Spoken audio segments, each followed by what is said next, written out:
Praise the Lord. జై RKP, జై జై ఆర్కేపీ, జై ఆర్ఎంపీ, జై జై ఆర్ఎంపీ, జై రాష్ట్రీయ మసీ పరిషత్. ప్రియ క్రైస్తవ సమాజమా, దేవుని ప్రజలారా, భారతదేశంలో ఉన్న నా క్రైస్తవ సమాజానికి ఈ ఆర్ఎంపీ తరపున, రాష్ట్రీయ మసీ పరిషత్ తరపున మీకు ఒక విషయం తెలియజేయడానికి మేము ముందుకు ఇలాగొచ్చాను. అదేమిటంటే, మరి నేటి కాలంలో భారతదేశంలో జరుగుతున్నటువంటి అరాచకాలు, చర్చిల మీద దాడులు, క్రైస్తవులను కొట్టడం, పాస్టర్లను కొట్టడం, ఇలాగా ఎన్నెన్నో మనం చెప్పుకుంటూ పోతే మన కళ్ళ ముందు కనిపిస్తున్నాయి. ఈరోజు స్టార్ట్ అయింది కాదు, ఎప్పటి నుంచో స్టార్ట్ అయ్యి ఈ కార్యక్రమాలు జరుగుతున్నాయి. క్రైస్తవుల మీద కొట్టడము, సేవకులను చంపేయటము, ఇలాగా దేవుని పిల్లలను మరి హింసించటము, చంపటము, ఇవన్నీ జరుగుతున్నాయి. ఇదంతా చేయించేది ఎవరు అంటే, మరి యేసుక్రీస్తు మీద కక్ష కట్టి ఒక సంస్థ ఈ పనులన్నీ చేయిస్తుందని మరి గడిచిన ఆదివారంలో జరిగినటువంటి సంఘటన. దుర్గు ప్రాంతము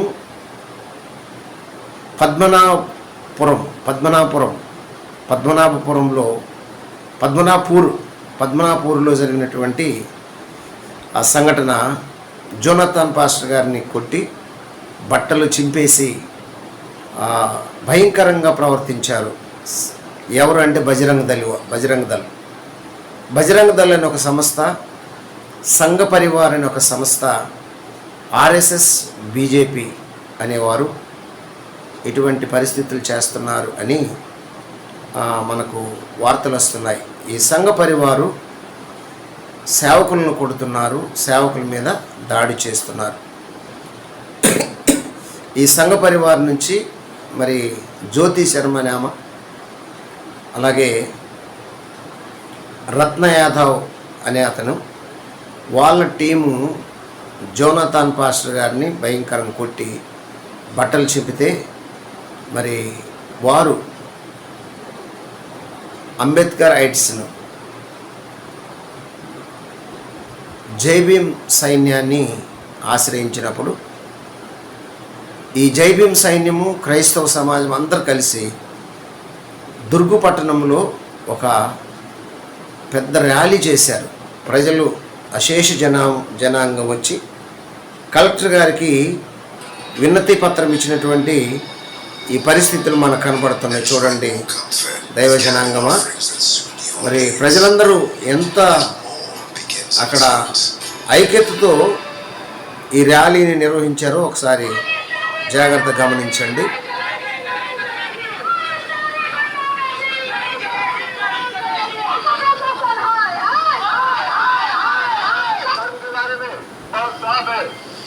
सभी का व्यक्तिगत विषय है और वो व्यक्तिगत विषय उस व्यक्ति का अधिकार है।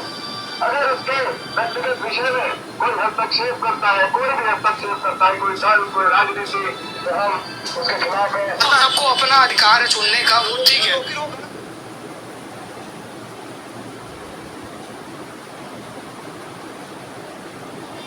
छत्तीसगढ़ प्रदेश में उनके लोगों के चर्चों पर जा करके कुछ कट्टरपंथी लोग मारपीट कर रहे हैं, तोड़फोड़ कर रहे हैं, उनके बाइबल ग्रंथों को जला रहे हैं और उनके ऐसा कोई घटना हुआ जलाने वाला। हर कोई को अपना धर्म चुनने का अधिकार है और कोई अगर जबरदस्ती किसी का धर्मांतरण करे तो वो भी गलत है और कोई अगर गलत आरोप लगाकर मारपीट करे तो वो भी गलत है। क्योंकि भारत इसीलिए महान है क्योंकि सेक्युलर देश है, हर धर्म के लोग यहाँ रहते हैं। धर्मांतरण बीते दिनों आपने धर्मांतरण के कई मामले सुने होंगे, कई आरोप लगे और कई बार तो हिंदू संगठन और ईसाई संगठन के बीच में जमकर बवाल भी हुआ। धर्मांतरण के आरोप लगते ईसाई समाज पर। इसके बाद कई बार पद्मनाभपुर में एक मामला हुआ जिसमें एक व्यक्ति विशेष पर आरोप लगा कि उसने हिंदू देवी देवताओं के ऊपर अभद्र टिप्पणी की, उसके कारण उसकी मारपीट की गई। धर्मांतरण का आरोप लगातार ईसाई समाज पर लगता हुआ आया है, जिसके बाद हिंदू संगठन वहां पहुंचता है और कई बार दोनों समुदाय के बीच झूमाझटकी भी हो जाती है। पिछले दिनों पद्मनाभपुर में ही एक वीडियो वायरल हुआ था जिसमें ये आरोप लगा था कि हिंदू देवताओं पर अभद्र टिप्पणी की गई, इस कारण से मारपीट किया गया। उसको लेकर आज जो मूल निवासी संघ है और ईसाई समाज के लोग ये रैली निकाले, इसमें हजारों की संख्या में लोग मौजूद थे। आप लोग की क्या मांग है, क्योंकि और आप लोग क्या कहना चाहेंगे? देखिए, मसीही समाज के मामले में जो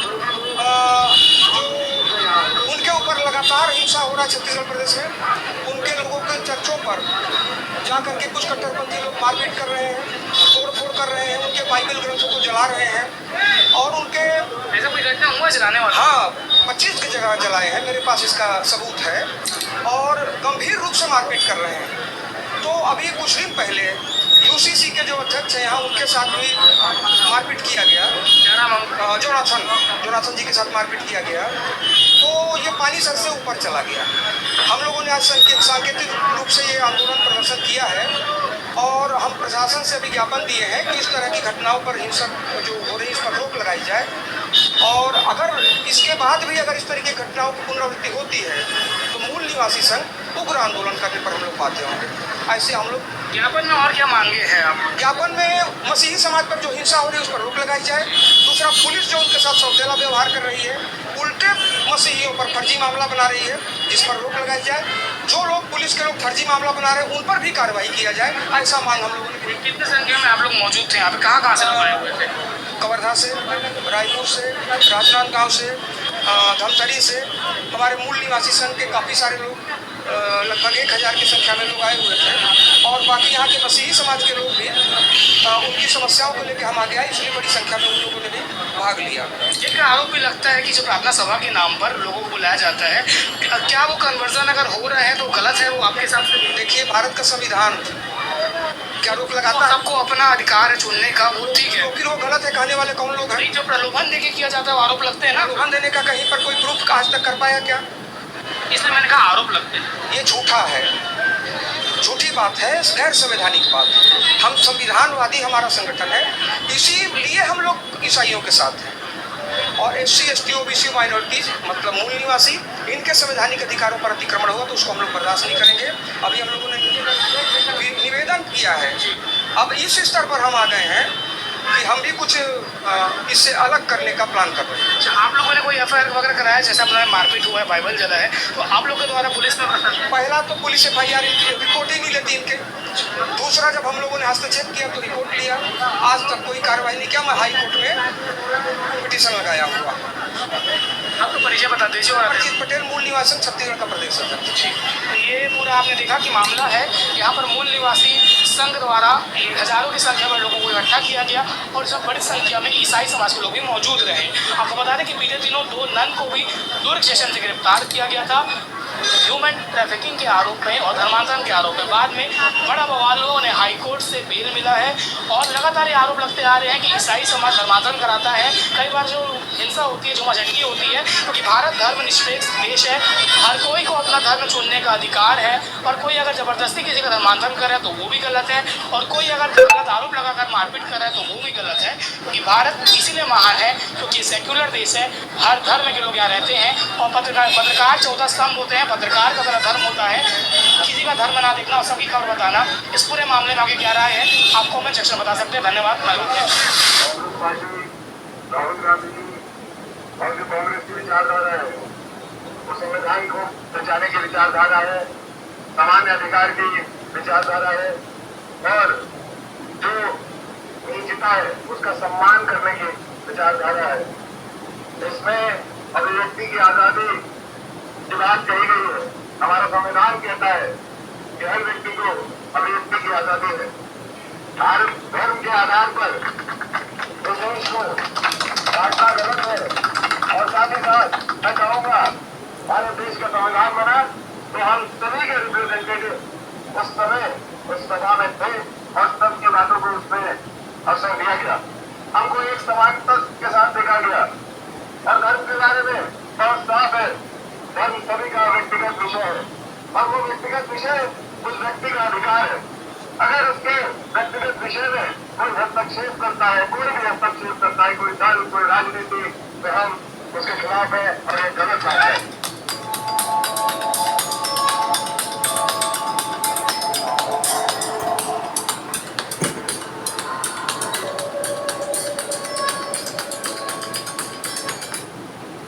మరొక ఛానల్ వారు కూడా మనకు ईसाइयों पर हमले के खिलाफ చూడండి विशाल रैली, मूल निवासी और भीम आर्मी उतरे सड़क पर।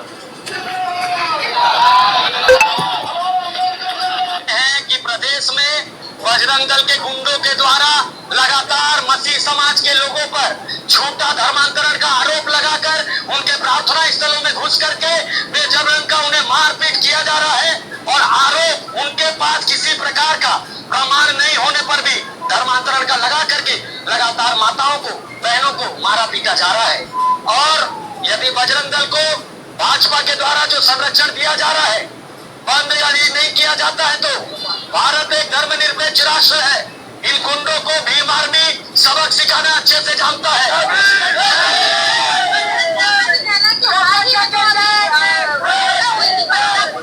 लेडीज के साथ मारपीट की गई, उनके कपड़े फाड़े गए, मसीह समाज के लोगों द्वारा किया गया। आपको मैं बताना चाहता हूँ, हमारे पास वीडियो के साथ में तथ्य है जहाँ पर वो सिस्टर बोल रही है कि मेरे कपड़े फाड़े, वो पूरे भीड़ में पूरे ठीक कपड़े के साथ थी।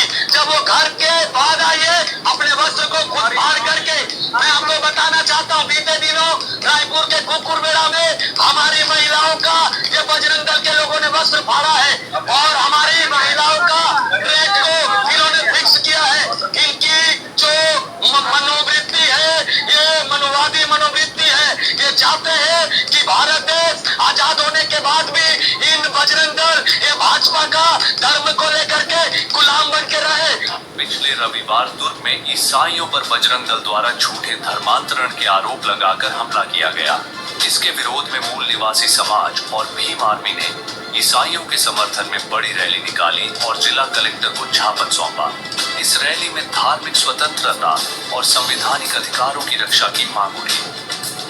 पिछले रविवार दुर्ग में एक चिंताजनक घटना सामने आई जब ईसाई समुदाय के लोगों पर बजरंग दल ने झूठे धर्मांतरण के आरोप लगाकर हमला किया। इस घटना ने इलाके में आक्रोश पैदा कर दिया। इसी के विरोध में मूल निवासी समाज और भीम आर्मी ने आगे आकर ईसाइयों का समर्थन किया और धार्मिक स्वतंत्रता की रक्षा की आवाज बुलंद की। आज सुबह 10 बजे यह विरोध रैली मनासा भवन दुर्ग से कलेक्टोरेट तक निकाली गई।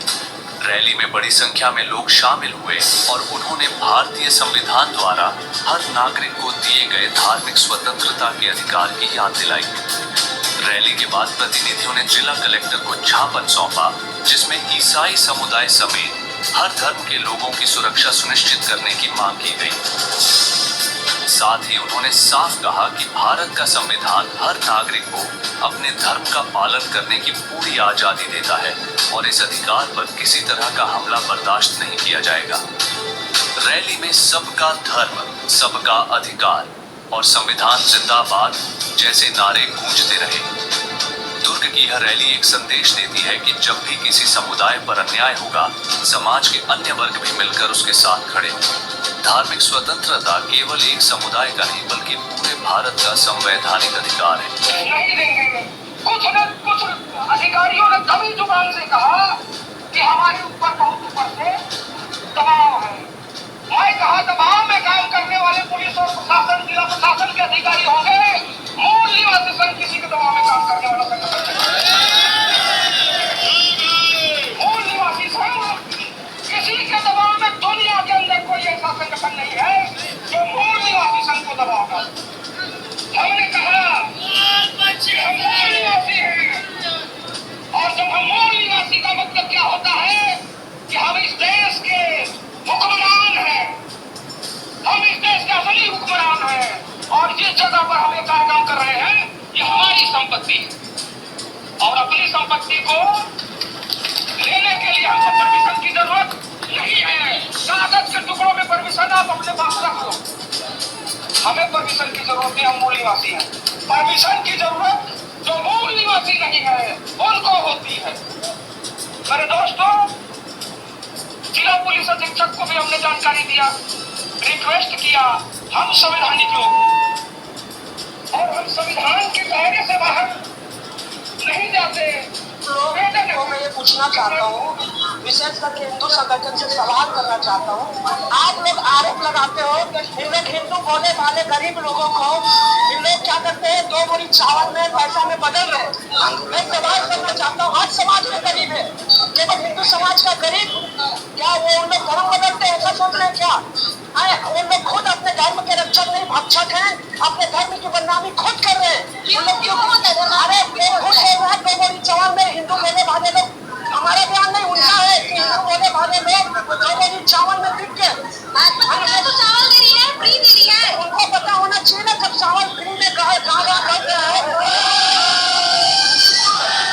सीधा उनकी रोटी सेकने की राजनीति है। अगर इन लोग धो के करते हैं धर्मांतर जी और रक्षा की बात करते हैं, पूरे भारत देश में वैध और अवैध क्या जाने कितने कुचड़खाने सरकार चला रही है, इसको संरक्षण सरकार को मिलता है। ये ढोंगी लोग हैं। बजरंग दल का कहना है कि हर रविवार को प्रार्थना सभा के आड़ में धर्मांतरण किया जाता, प्रार्थना सभा खुले में क्यों नहीं की जाती है? तमाम समुदाय के लोग, धर्म के लोग अपना अपना प्रार्थना करते हैं, पूजा करते हैं, जिसको संविधान इजाजत देता है। हमें भी किसी के बाप से परमिशन लेने की जरूरत नहीं है। क्या कहना चाहिए बजरंग दल को? बजरंग दल को मैं चेतावनी के साथ कहना चाहता हूँ, अगर तुम हमारे माँ बहनों के साथ बुरा बर्ताव किए, हमारे घर में घुसने का काम किए, तो याद रखना और तैयार रहना, इलाज करेंगे। ఇది పరిస్థితి. దయచేసి గమనించండి. ప్రియా క్రైస్తవ సమాజమా, ప్రతి ఒక్కరూ ఐక్యత కలిగి నేటి సువార్త మీద జరుగుతున్నటువంటి దాడులను, చర్చి మీద జరుగుతున్నటువంటి దాడులను అరికట్టడానికి క్రైస్తవ సమాజం అంతా ఏకమై మరి రాజ్యాంగం ఇచ్చినటువంటి అధికారాన్ని వినియోగించుకుంటూ అలాగే రాజకీయంగా కూడా మనము బలపడుతూ క్రైస్తవ సమాజం అంతా కలిసి దేవుని రాజ్యాన్ని కట్టాలి. భారతదేశంలో మనకున్నటువంటి రాజ్యాంగం ఇచ్చిన హక్కును మనం వినియోగించుకుంటూ మరి కలిసి పనిచేయాలని ఆర్కేపీ తరపున మా నాయకులు అపోస్తలులు డాక్టర్ అద్దంకి రంజిత్ ఓఫీర్ గారు స్థాపించినటువంటి రాష్ట్రీయ మసీ పరిషత్, అలాగే ఐపీబీపీ పార్టీ, రాజకీయ పొలిటికల్ పార్టీ కూడా స్థాపించి అంబేద్కర్ యొక్క వాయిస్ అసెంబ్లీలోను పార్లమెంట్లో వినిపించాలనే ఒక దృక్పథంతో, దేవుడిచ్చినటువంటి జ్ఞానంతో ఆర్కేపీని స్థాపించి ఇంచుమించు 21 సంవత్సరాలు అయింది. ఆ ఆర్కేపీలో నుండి ఒక 10 సంవత్సరాలు ఇంచుమించు మరి ఐపీబీపీ పార్టీ, ఇండియా ప్రజాబంధు పార్టీని స్థాపించి క్రైస్తవులందరూ ఏకం కండి, అలాగే మరి ఇతర సమాజాన్ని SC, ST, BC, OBC, minority సమాజాన్ని కలుపుకొని మరి అణిచివేయబడుతున్నటువంటి వారికి న్యాయం చేయటానికి మరి